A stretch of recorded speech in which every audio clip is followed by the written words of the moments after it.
Most pedig következzen az Év Tanára 2016 pályázat nyertesei.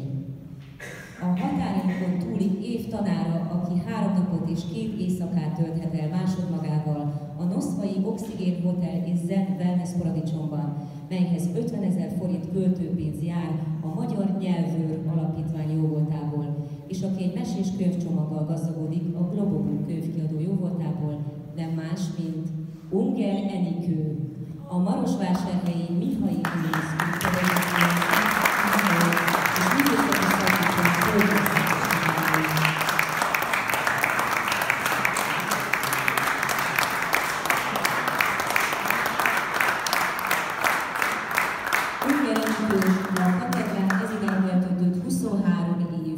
olyannyira összerázta az iskolával, hogy életét már tanévekben méri. Fontosnak tartja, hogy a klasszikus és modern módszerek egyensúlyban legyenek, és biztosítsák a folyamatos tanár-diák párbeszédet.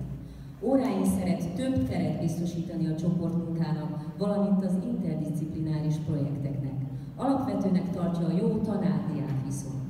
Meggyőződése, hogy a jó kapcsolat alapja a tisztelet, törődés, megértés, empátia, ugyanakkor a kitartó, következetes munka, valamint az elfűség. Szülői tapasztalatait sikeresen kamatoztatja a diákjaival való jó kapcsolat kialakításában. Igen, a meghatódottság az sajnos engem is hatalmába kerített így ebben a pillanatban. Nagyon megtisztelőnek tartom ezt a díjat, ezt a címet.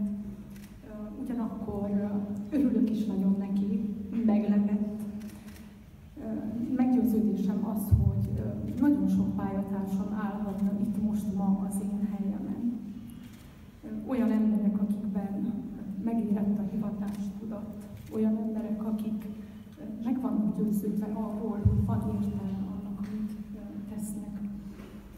Olyan emberek, akiknek példaértékű magatartása minden szó fölött áll.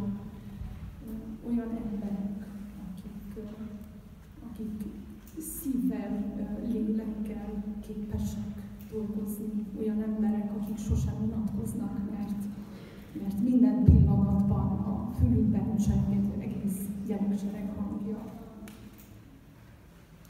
Köszönöm én is a szervezőknek ezt a lehetőséget, köszönöm a kollégáimnak a jelölést, köszönöm a támogatóimnak a sok-sok szavazatot. Gratulálok a kollégáimnak, az itt elsősorban helyet foglaló kollégáimnak. Ugyanakkor köszönöm szépen.